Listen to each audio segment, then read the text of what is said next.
I'm delighted to welcome you to today's Global Health session. Our speaker is Dr. Matt Wynia. Matt is the director of the Institute for Ethics at the American Medical Association. And has been there since 1997 and became the director of the Institute in 2000. The Institute's mission is to foster the health care of patients and the public by promoting the integrated place of ethics in medicine through research and educational outreach. Not a very different mission from our mission here, to integrate ethics into medicine to improve the care of patients. And as director of the Institute, Matt oversees its fellowship and visiting scholars program, as well as its research activities. Some of us come to ethics earlier than others. In Matt's case, even as an undergraduate at the University of Oregon, he wrote his undergraduate thesis on paternalism in medicine. That was earlier than a few of us knew about those topics.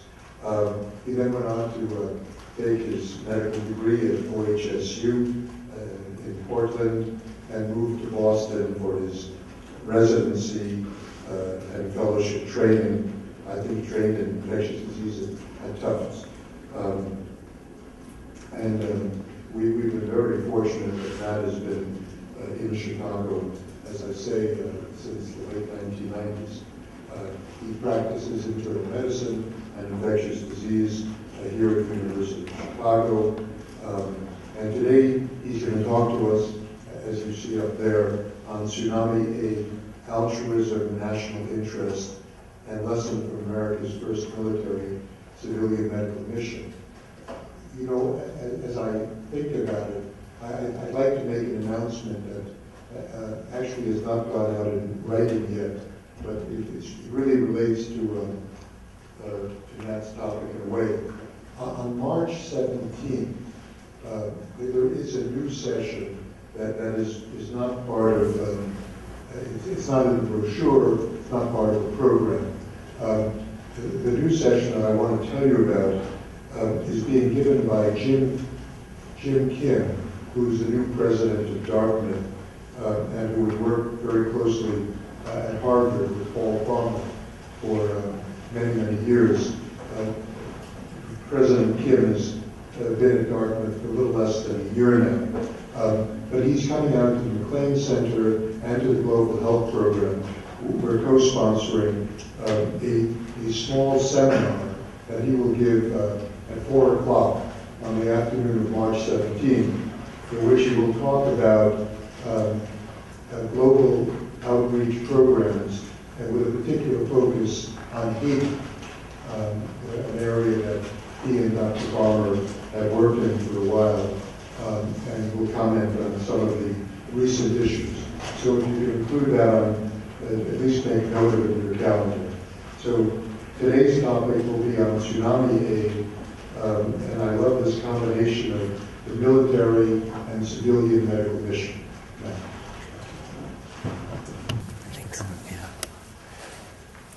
Thank you, Mark. It's wonderful to be here. This is a topic that is dear to my heart, and something that sort of fell out of the public eye for a while, but with the events in Haiti has obviously come back into focus.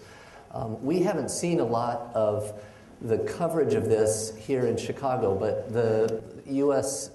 naval ship Comfort is now outside of Port-au-Prince, Haiti, and it's gotten a lot of coverage because it ships out of Baltimore, and so the Baltimore Sun and so on have covered this quite a lot. And I guess some of what I'm going to tell you is related to what's going on today, because the lessons of the tsunami relief operation to a large extent have been learned. And so I'm going to do a little retrospective assessment of what the problems were as well as the successes of this first ever combined, and when I say combined, I don't mean just working alongside each other, I mean integrated, international non-governmental organization, U.S. military intervention in a humanitarian relief operation. And it was a very difficult blending of cultures. And every relief operation is a blending of cultures. But this included some additional cultures that often don't blend. There's a parable in China about a disaster where a monkey is caught in a great deluge, a flood, and is being tossed and turned in the roiling waters and battered by sticks and stones and mud. And in the midst of this tremendous stress, he forms a great friendship with a fish over a very short period of time. Because when you're under tremendous stress, it's easy to make friends really fast. And then the monkey, lucky for him, is able to see through the murky water a stick hanging out over the water, and he grabs the stick and is able to swing himself up to safety, and because he loves the fish, he grabs the fish and brings him to safety too. And the moral of the story is, in order to help someone, you have to understand their nature. And that's a nice way, I think, to sort of lay the foundation for talking about coming into a disaster setting and trying to help. It's not nearly as easy as it at first appears. And I think, we've seen plenty of this very recently with the Haitian relief operations as well. Maybe the most egregious example of misunderstood ways of trying to help would be the folks who were recently detained for trying to transport kids, some of whom apparently weren't even orphans, out of Haiti. So let me start with just a little bit of background on the tsunami itself. As you may recall, this occurred on December 24th, and it was just off, the earthquake was just off the shore of Sumatra, which is this big island here in Indonesia. And this was a 9-point, roughly, on the Richter scale event, which is almost inconceivably huge. Some people have said it may have been the largest recorded earthquake ever. So one of the things to recognize is that before the tsunami happened, a huge number of people died, and all of the buildings had collapsed, right? So it was like Haiti, and then there was a wave that came through afterwards. The place that we were deployed to is Banda Aceh, which is kind of towards the tip of Sumatra. And I just show this. I don't know how well you can see it on the main screen here, but you can probably see it pretty well on the little screens. I show this because Banda Aceh sits right here. And it's got sort of a string of islands out in both sides. And the earthquake occurs out here, so the wave comes in like this. And, you all went through medical school. What happens when a wave comes into a funnel, right? It gets bigger and bigger and bigger. So it hits Banda Aceh at the maximum of its force, because this large wave is coming in through these islands and gathering steam as it goes. This is what the land around Banda Aceh looks like. It's, as you might imagine, just lush. And this is a picture I took from the helicopter between the Banda Aceh airport and going out to the Mercy, which is the naval hospital ship that we were deployed to. This land was pretty well developed in the city. And I just want to show you this because this was not, what's the right word? This area of city is a real city. It wasn't, mass of stick huts. These were houses and cars, and there's the main medical school for much of Indonesia is here. This was a well-developed area with a really good system for managing tuberculosis, for example. There were 200 and something local clinics to do directly observed therapy. So it was a well-developed area. And this is a satellite photo from before the tsunami. And this is the same picture essentially the next day.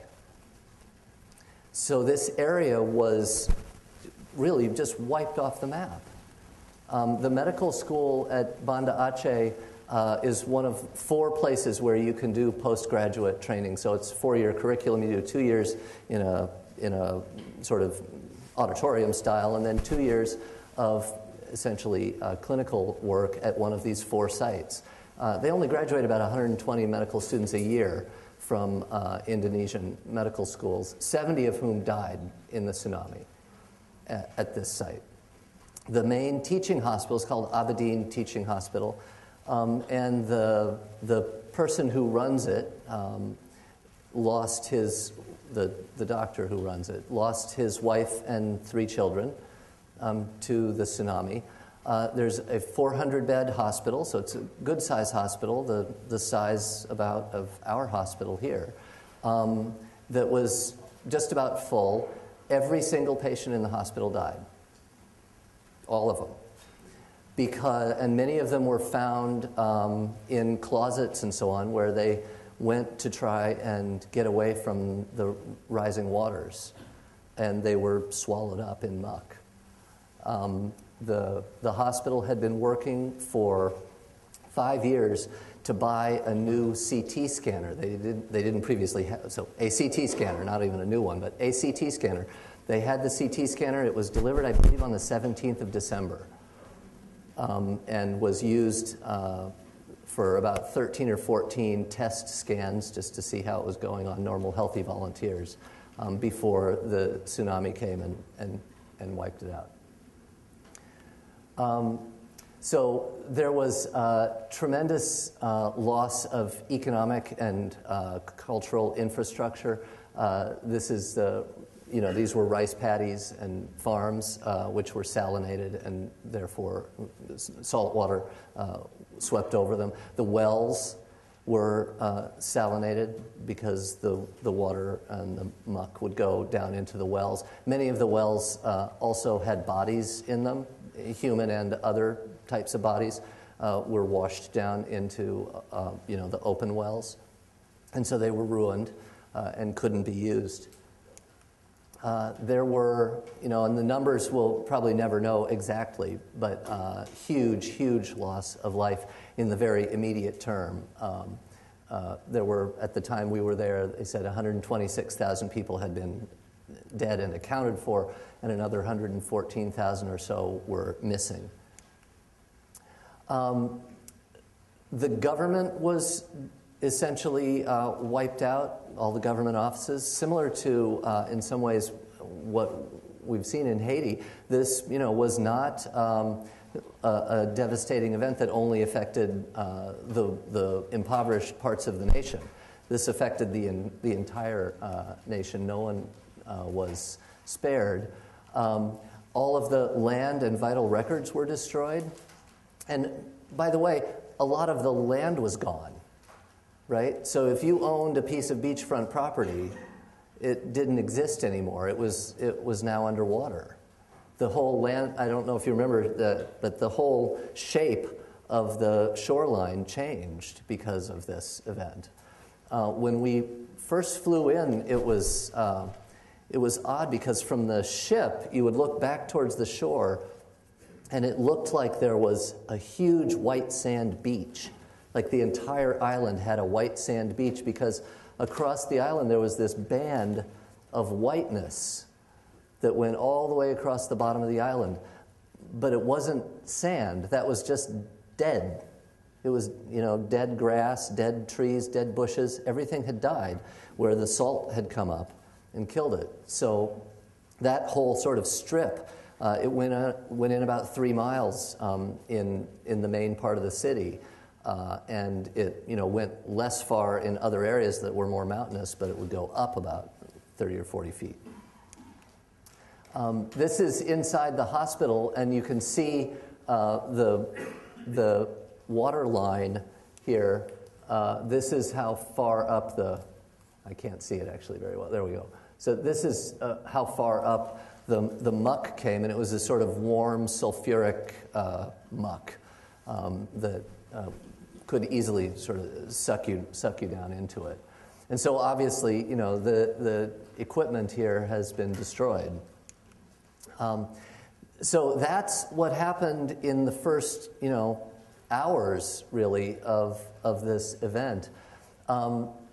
Within a week or two, there were 5,000 doctors on the ground here.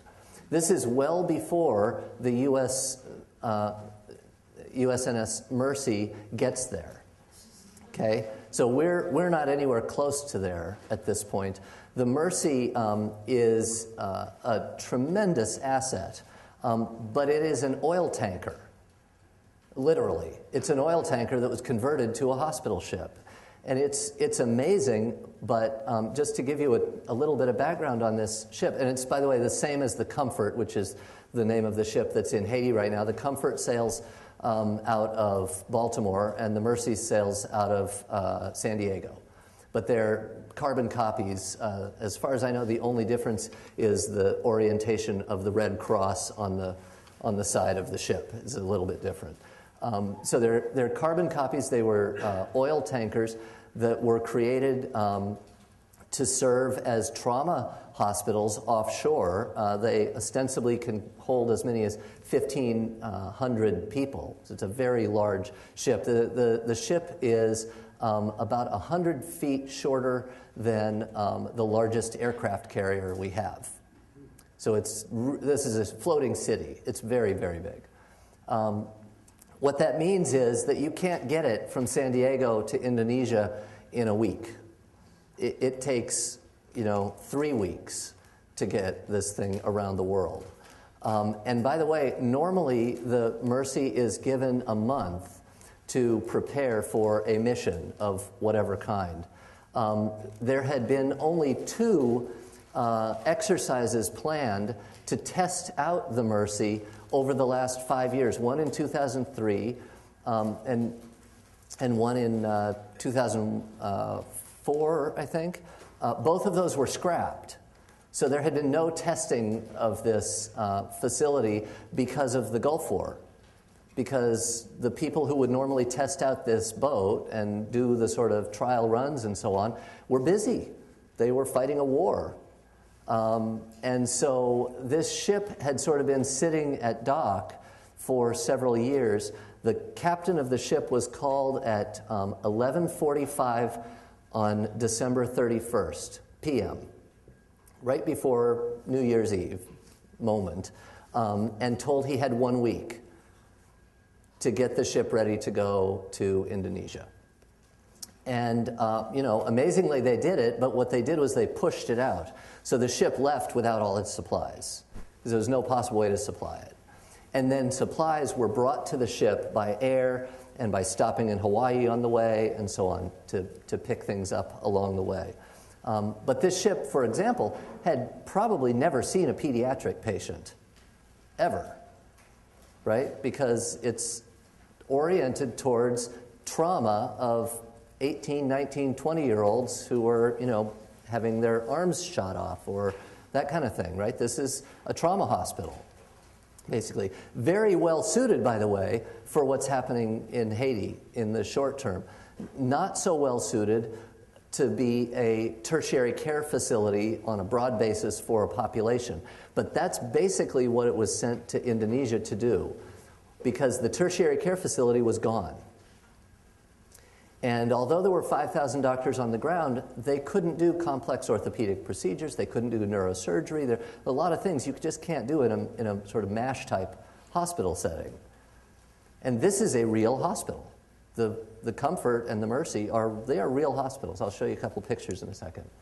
So this is actually the Comfort, and I think this is the Abraham Lincoln. So just to give you a sense of the size of this ship. So this is our big aircraft carrier, and this is the oil tanker that has been converted into, a helicopter pad that drops down into the casualty receiving area, which is a huge ER basically, which then drops down another floor into the ORs, and then drops down another floor into the beds and the wards, and then drops down more floors into the areas where we all slept.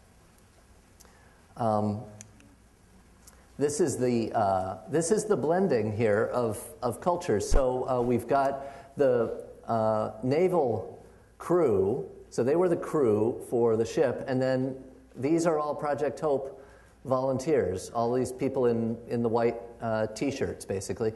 And then, of course, not pictured here is another very important cultural group, which are the merchant seamen who actually sail this ship.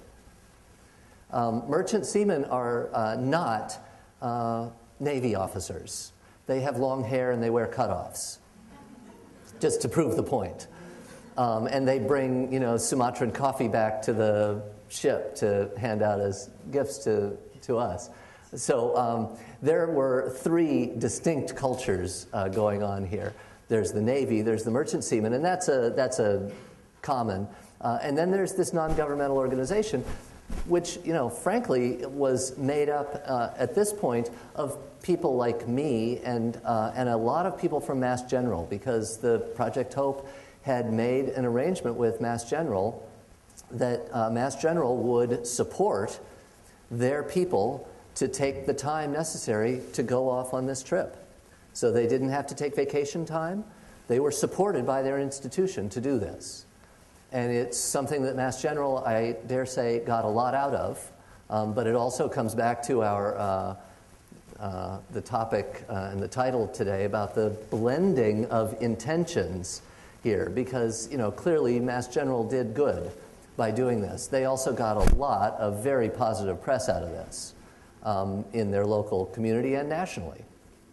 So whether it was worth the cost of a partnership where you support people who are taking time off to go do humanitarian relief, I don't know. But they're, for what it's worth, they have continued this partnership, and they now are mainly staffing the Comfort with Mass General doctors and nurses because they were able to build this relationship. It's I think been good on both sides.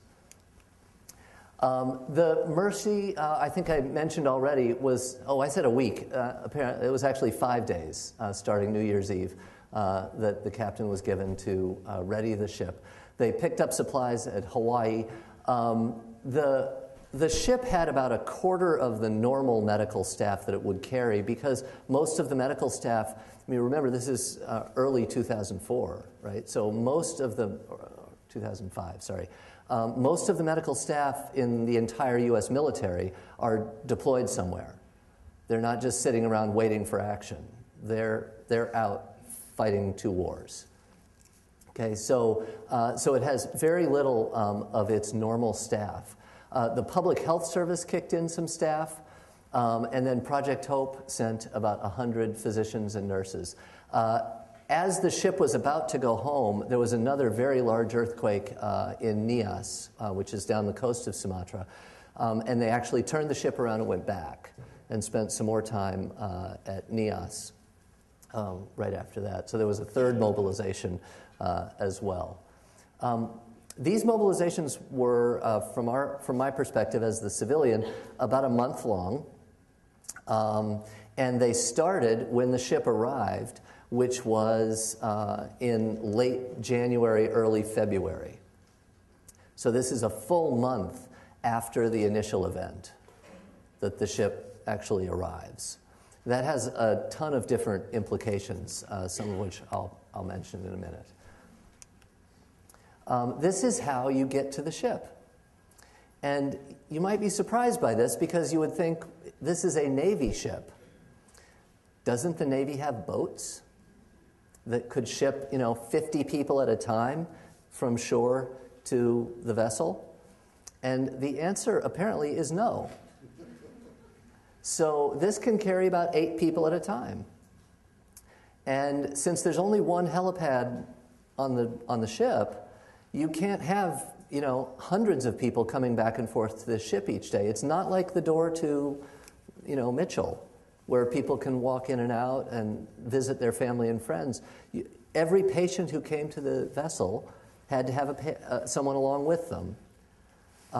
Every patient who came out had a family member, basically, with them. Because we were walking into a country where the popularity of the United States at this time was 14% positive approval of the U.S. 40% of Indonesians thought that the U.S. posed a military threat to their country. 80% negative approval of the U.S. So we were walking into a nation which was in the midst of its own civil war, where we had tried not to take sides, really, because we didn't like either side. Right? So we have a government that is committing human rights abuses, and we have a rebel force which is aligned with Al-Qaeda. So neither side was looking good to us walking in. Neither one liked us walking in. And we are a military vessel for all intents and purposes. And certainly those of us who were civilians suddenly became military personnel, whether we wanted to or not, because we were being surrounded by military personnel, right? So on the one hand, this ship brings capacity that is just inconceivable for a normal non-governmental organization to rally. The medical capabilities, the logistics that the military can bring to bear on a situation are, nothing short of absolute awe-inspiring. And to see the U.S. military brought to bear on a situation like this to help people was really extraordinary and a great thing to see, the kinds of resources that could be brought into a situation like this. We had excellent communications. We had tremendous equipment. We had great food, great water. We had all the water we could drink because this ship has its own desalination plant. It can desalinate, I can't remember how many, tens or hundreds of thousands of gallons of water a day. It's just amazing. So they can create fresh water on the ship. They could repair. They have a huge machine shop where they could repair ultrasound machines and CAT scanners and so on. Right? So they could actually bring things on the ship and repair them. They were not able to repair the CAT scanner I was talking about, but they can do repairs on the ship of all kinds of other things. This is the lab, and this is the micro lab. It looks pretty much like any micro lab anywhere. We didn't have all of the supplies that you would always want. Our stocks of antibiotics were limited to what we had, right? We couldn't just, call the other pharmacy and get some aztreonam. If we didn't have aztreonam, we didn't have aztreonam. You use something else, which is, kind of a common dilemma in relief operations. This is the CAT scanner. It's a very fast CAT scanner. It was, I believe, 64 cycle CAT scanner. So it was, it was intentionally that way, right? Because what they want to do normally on this ship is take people in, find out what's wrong, and get them to the OR as fast as possible. So the whole thing is sort of oriented towards drop into the OR. And it's like a chute into the operating room. It's amazing. Very fast operations. This is the intensive care unit, and I just put this up because, first of all, I want you to note that this looks a lot like our NICU, right? Lots of wires and tubes and machines. It also raises one of the most challenging ethical dilemmas that we faced on the ship. And And I have to say, on the ship, we faced this dilemma this much. The guy on shore doing triage faced this dilemma this much. So this little girl was on the ship for 3 weeks in the intensive care unit and was eventually taken back to shore so that she could go to her home, which was up in the hills, to die with her family. And for 3 weeks, a bed was taken by a baby with severe sepsis and multiple organ failure and very little chance of survival, and we all knew it. And yet, people could, I was not in charge of this decision, thank God, but the bottom line is people could not bring themselves to give up and give that bed to someone else. But this ended up being, this case ended up being the focus of tremendous consternation later. And at the time, but especially later as people looked back. And as the guy, Captain Harmon, family practice doc, who's on shore, making decisions about who gets to come to the boat and who doesn't. And every day, he's turning people away who are going to go and die because they can't get out to the ship. And in the meantime, we've got someone there that we're trying to provide first world care to. Right? We treated this little girl just as we would have treated her if she were here. And whether that's the right thing to do is, open to all kinds of ethical debate. These are the wards in the sort of third tier of the ship going down now. So after you come out of the operating room, you get into the wards. This was just the cutest little boy, incredibly sweet. See his big open wound? That was MRSA. We didn't know it at the time. And he was, crawling all over the wards. And we also had one of the Indonesian women who came on board, turned out spoke English very well. She was a family member. And so we ended up having her do all kinds of sort of ad hoc interpretation and so on. She got chicken pox. These are the kinds of things, these aren't peculiar to this particular setting. The thing I wanted to show you, I'm sorry, I'm going to go back just 1 second. The thing I wanted to show you is, so this is a 1,000-bed hospital ship. But right away you can see that half of those beds are not especially useful. Right? I mean, you can have people here, but who are you going to put in the top bunk? You can't get out of this unless you're an 18-year-old kid. You can't put a little kid up there. You certainly can't put someone up there who's very severely injured. So we're cut from 1,000 beds to 500 just off the bat. In reality, we were staffed to cover about 250 beds. This is, and I'll have more to say about that in just a second. This is the sort of tally that was put together by Project Hope and the military afterwards. 19,512 medical procedures were performed during these two deployments at Banda Aceh. 9,500 patients were seen both onshore and on the ship, because we did, in addition to bringing patients to the ship, we would send a few doctors each day to the shore. Of course, that includes people who were seen to get a pair of eyeglasses. And it includes a whole bunch of people who got teeth extracted, which I don't mean to demean, because those are very important interventions. But they are not tsunami-related interventions. They are interventions that were often done on people who were not even from Banda Aceh. Because once people heard that the Americans were giving away eyeglasses and dental work and other things, taking care of tumors and so on, all of Sumatra wanted to come to Banda Aceh to get the free American medical care. And that poses challenges to the operations on the ground. And I would say the relationship between the military and Project Hope personnel and the other NGOs on the ground was certainly cordial and eventually effective. But it was not without tension.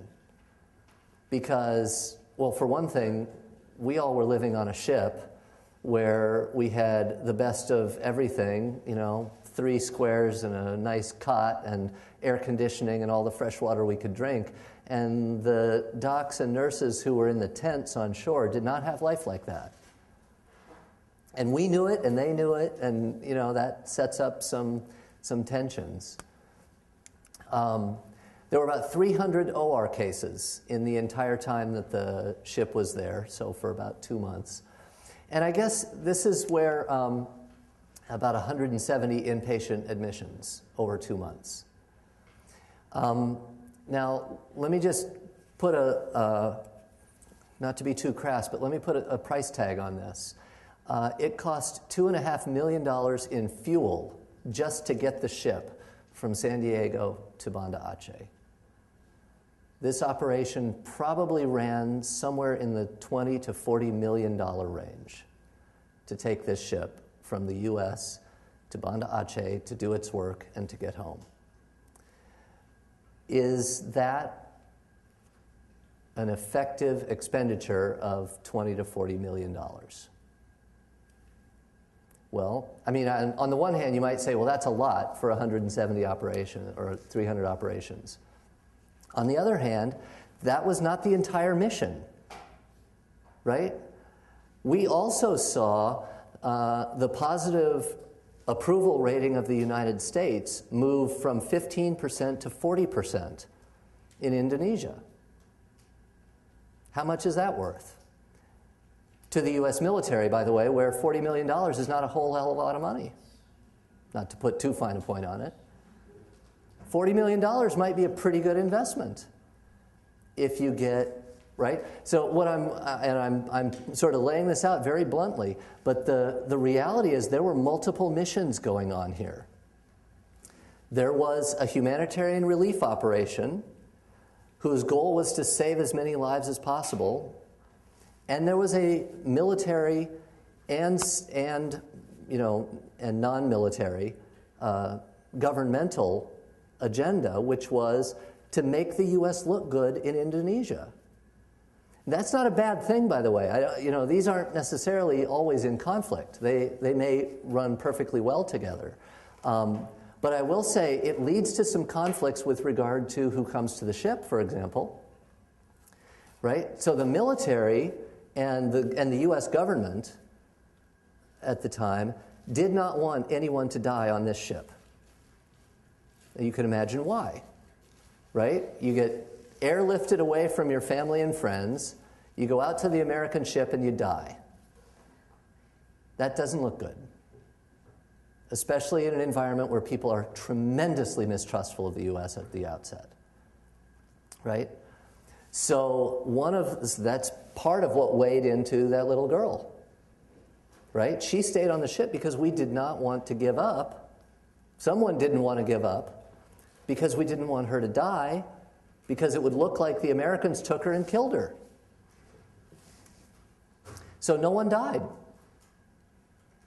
which is pretty incredible to think that you could run a tertiary care facility for 2 months and no one would die. That means someone was doing some very careful triage on shore about who gets to this ship and for what, right? This 1,000-bed ship had 250 beds available, and we actually only ever had patients in about 45 of them during the time I was there, at least. I think I already mentioned that it was last deployed in the first Desert Storm, and it was not configured for humanitarian relief. Those are issues that have clearly been fixed. Not completely fixed, but largely fixed with the deployments subsequently, because the Comfort was deployed to Katrina, and the Comfort has now been deployed to Haiti. So using these ships for humanitarian relief was an experiment in Indonesia, and it was one from which a number of lessons were learned, and it has continued on. And so now what we're told with regard to the Comfort in Haiti is that they have over 500 patients, I believe, on the ship right now. So now, the political environment in Haiti is totally different than the political environment in Indonesia. right? We were legitimately worried about our safety in Indonesia. There was, by varying reports, different, submarines that were circling our ship and so on to provide protection. Because there was a legitimate thought that we were this potential targets for a terrorist attack. Remember, this is in the middle of the height, if you will, of the Iraq War. A lot of the patients, the 9,000 patients who were seen, were actually seen just for that CT scanner, which is pretty cool, actually. So they would come out, get scanned, the scans would go back to shore where they could fix the problem. Because there were, as I mentioned before, a lot of medical facilities and doctors on shore. They were just limited in what they could do. So people would get ferried out on helicopters, get their CT scan, and go back. And then they could take care of the issue on shore. And a lot of them were eyeglass patients. Seth Foley is this guy here looking at eyes, and he gave out bazillions of eyeglasses, which is a wonderful thing. So there are a number of sort of well-known and well-discussed risks in any kind of relief operation. I'm not going to spend a lot of time on any of these because I think what's most interesting about this particular mission is what's most unique about it, which is this effort to bring together a non-governmental relief operation and a U.S. military operation. So these are the things that people talk about for any kind of operation where you kind of parachute in to a disaster and think, I'm going to help out. And if you are not part of a team and if you don't have your own infrastructure and supports, it's very easy for doctors and nurses and medical students and so on to show up and be part of the problem rather than part of the solution. Because, the last thing a disaster setting needs is one more high-need American person who demands fresh water and a clean bed and a bed net and, all the things that could be going to someone else because they have very limited resources. So if you aren't coming in as part of an operation like this, you're very likely to end up causing more problems than you can solve. So ineffective relationships, people drop in with lack of knowledge of local customs, become very frustrated because they can't provide U.S. standards of care, and or they try to provide U.S. standards of care and thereby misuse local resources. People often end up working beyond their skill level. We had big problems with follow-up, very nerve-wracking to put in an artificial joint in someone where if that joint ever gets infected, they're going to die. Because once this ship leaves, there's no one who can replace that joint. Right? The hospital is destroyed. There's most of the doctors, although the Indonesian state said medical care will be free for the time being after the tsunami, they did not say, and we'll pay the doctors. So medical care was free, but there was no pay to the doctors who were supposed to give this free medical care. So guess what happens? Many of the doctors left, and they didn't come back. And the sort of odds were they weren't going to come back until the system was operating again in a way that they could actually make a living. It's very easy to disrupt local care systems, and these care systems had already evolved quite extensively by the time the Mercy got there. Right? So there were referral networks that had been created within the on-the-ground sites, and people knew each other. And the Mercy was late to the party for understandable reasons, right? You can't just parachute this ship in. It takes time to get there. But nevertheless, that means the Mercy showed up well after all of the acute stuff was done and relationships had been formed. And to their credit, the military personnel were apparently very good on shore with coming in and saying, how can we help? Not, we're here to fix things, but what can we do to help out? How can we fit in? What can we do for you? But it nevertheless apparently took several weeks for this, for these relationships to build. This happened a lot. And we obviously were not going to turn people away who showed up with a non-tsunami related issue. A lot of what needed to happen in Banda Aceh after the first week was people who needed thyroid medication or blood pressure drugs or insulin, right? So they had a regular source of care and they didn't have it anymore. And they had chronic illnesses that they couldn't continue to manage because the supplies were gone, the infrastructure was gone. So some of that we were able to help out with. These are the ethical issues that I think are most commonly raised in terms of humanitarian relief. The language and cultural barriers, the fact that it can be difficult to obtain informed consent. Sometimes there is not even the concept of informed consent. And so it's very disconcerting to Americans to walk in and sort of you start telling people, well, here are the risks and here are the benefits. And they're like, wait a minute. You're telling me like there are risks like this is going to happen, right? If you tell me there's a risk, it's because you think it's going to happen.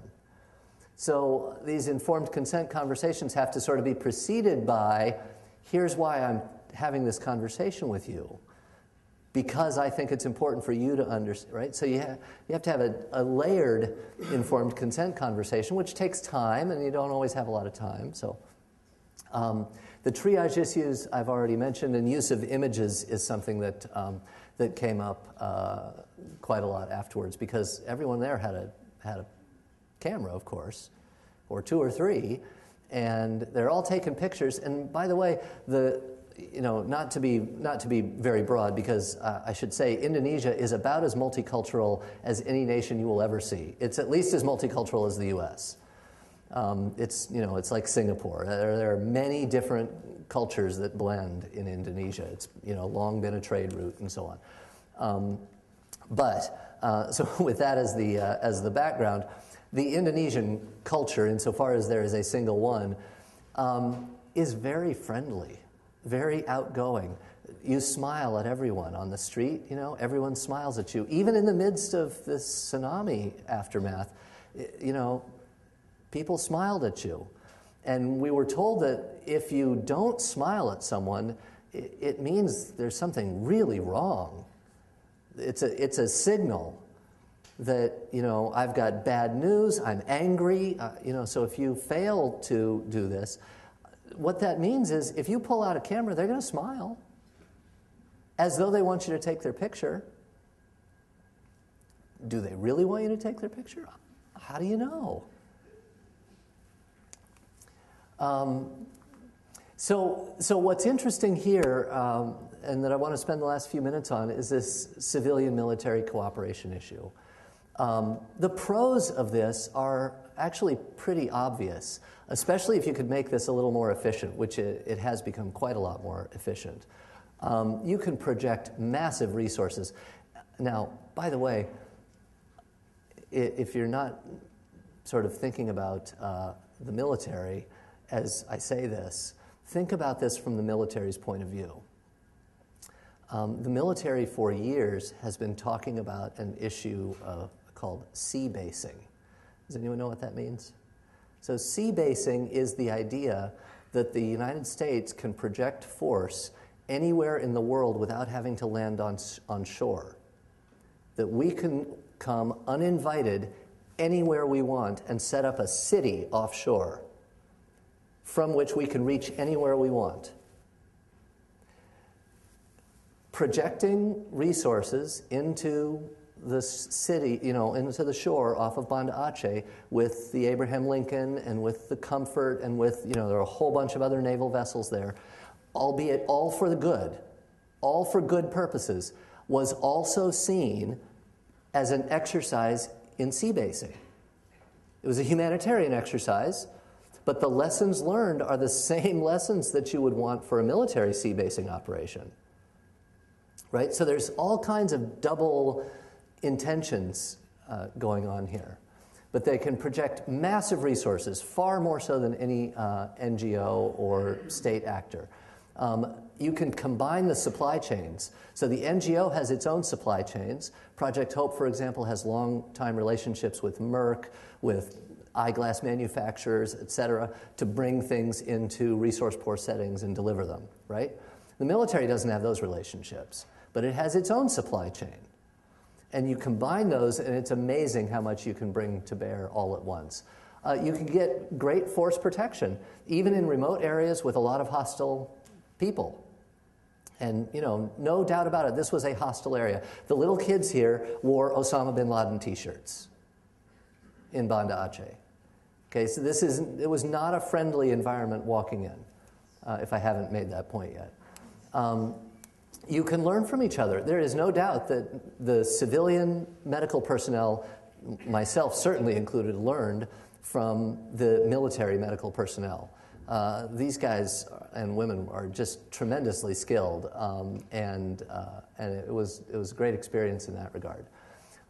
It also, to be honest, gives you a chance as a civilian volunteer not only to do, to sort of do double duty. Not only are you providing, services, but you're also putting a better face on the United States, which, goodness knows, well, let me just say, these are people from Boston and Chicago and Los Angeles and Portland, Oregon, mainly from academic medical centers in big cities. Guess the political persuasion of most of us. Okay, so you didn't have, you had a lot of people on this ship who wanted people to like the United States again. We wanted desperately for people to see that there was also a good U.S., right? And so that opportunity, I don't think, can be underestimated. It was very important for many of us. Because we added to the military capacity, which was already stretched thin, we allowed this ship to operate when it might not have been able to operate otherwise, because the military doctors were on deployment. And we were able to put a non-military face to a certain extent on this mission. The captain of the vessel said this was leading with our hearts, not with our fists, right? So we tried hard to get non-military people every day off to the shore to put a civilian face on the U.S. military, actually. The cons or the risks in doing this, first of all, there are very few data on the sort of medical outcomes. What I've given you is what I've been able to come across in terms of cost effectiveness. Even without the non-governmental organizations, there are conflicts in doing humanitarian relief with the military, because USAID really has the humanitarian relief portfolio, and that's not a military operation. So there's already going to be some cultural conflicts there. I spoke earlier about the fact that there is not, and there may never be, a uniform policy objective or mission for this. In the military medical ethics textbook, which is this big 2-volume textbook of military medical ethics, it's kind of the Bible of military medical ethics, they actually address this and say military personnel can confuse the purely military end with that of pursuing national policy by other means. And as a result, to preclude this, military personnel should always act to support civilian or other governmental agency efforts. That was not how this played out. The military was in charge, and there was no doubt about that. I mean, we were civilians. We weren't under the military command, per se. They couldn't court-martial me. But if I misbehaved, they'd probably send me home. So the military was very much in charge of this mission, contra the recommendations of the Army's own medical ethics textbook. And that led to, as I mentioned before, a number of potential issues. Let me just close with a letter. And it's not my letter. It's a letter that one of the interpreters on the ship was actually the curator for the National Museum in Jakarta, and she came to the ship to do humanitarian relief work, basically, from Jakarta to be an interpreter. And so she was on board for the full 2 months. And the last night that we were there, I was there for the second deployment, so I was there at the time the ship turned around and headed back to Singapore. And the last night that she was on the ship, she asked if she could just say a few words to the group, and she did. I'm going to read that to you in just a second. These, by the way, I guess before I do that, these are the principles that a group of non-governmental organizations, Oxfam and Doctors Without Borders and so on, have come to agreement on in terms of sort of ethical principles to govern humanitarian assistance. And as you can see, some of these are particularly potentially imperiled when you're working closely with a military operation. So independence of action by humanitarian agencies is something, and there were, people from Doctors Without Borders, for example, who said, this was absolutely the wrong thing to do, and that no non-governmental organization should ever be integrated into a military relief operation because of the risk that poses to the NGO workers, the risk that it poses to the NGO itself becoming seen as a military operation. And so they, really wanted a hands-off relationship. It's not that they wouldn't refer people to the hospital ship, however. They would, but they were not going to send any Doctors Without Borders personnel to be on the ship, because that would essentially be collusion of a sort. And the question arose, with us, sort of, well, are we being co-opted by the military? And I have to say, a lot of the people on the ship thought we were co-opting the military. And I actually am pretty sure it was working both ways. We were co-opting each other, right? So we saw this, many of us, as an opportunity to use the military's might to do good in the world. And why wouldn't you take advantage of that opportunity? And yet I can obviously clearly see the contra argument there. These are my summary thoughts about who is co-opting whom, and that this was a unique blending of cultures that took place in this particular relief operation. But it is not unique anymore, because this operation has continued on. It went on through Katrina. It's going on now in Haiti.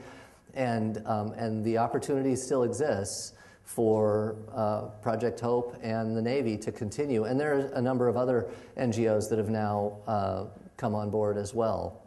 Not all will. Some will not, I am sure of that. But a number of others have seen the success that is possible, and they've started to come on board.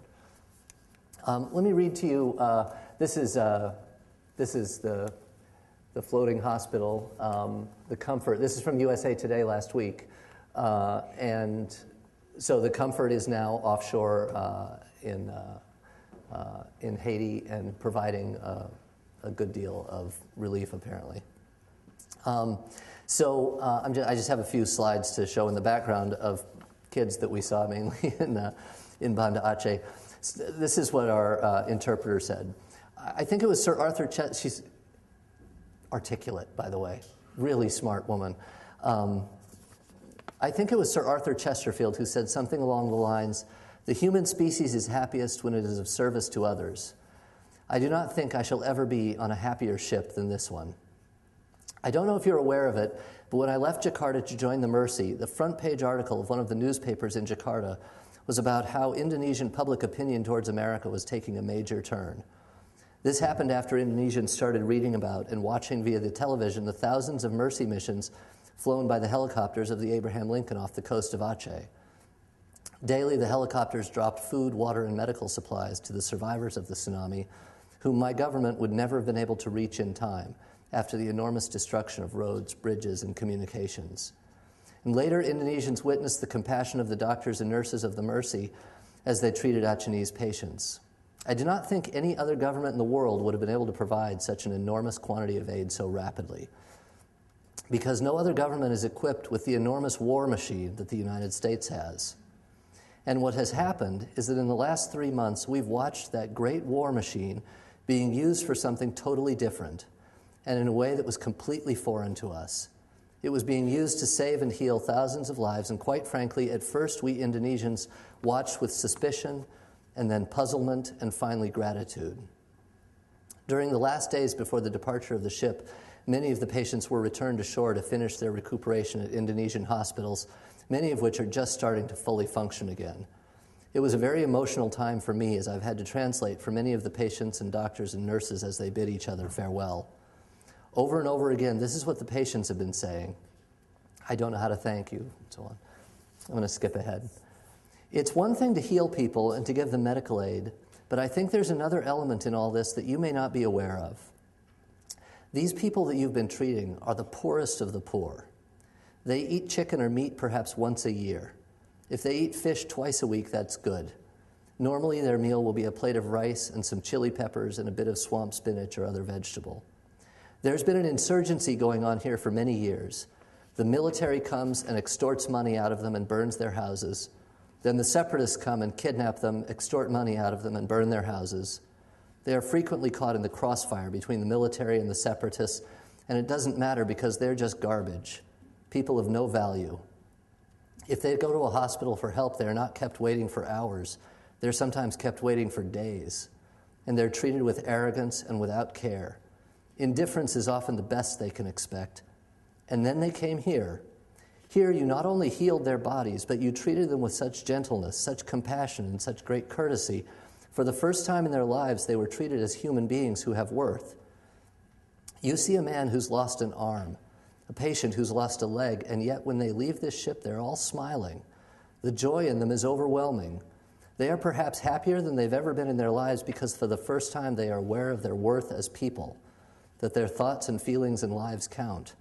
When they leave here, they know they're valuable. They leave with self-esteem. This is something very special and very rare that you've given them. In Indonesia, the words for thank you are terima kasih, which if you translate them literally means accept love. For what is it to give someone thanks other than to give them a part of your love?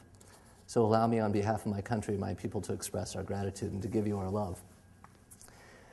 And that's part of the aspect that I was talking about before about bringing U.S. standards of care. And it was something that none of us had actually even thought about until she raised this issue. The U.S. standards of care, at their best at least, involve respect and honesty and communication and efforts to engage the patient in decision-making about their own care. And this was something that was life-altering, apparently, for some of the patients we saw. And, by the way, not particularly high-tech. That's an aspect of U.S. standards of care that we can bring anywhere. We don't have to bring extra meds or anything else. So I'll end with that, and I'd be delighted to stick around and take questions for those of you who have time.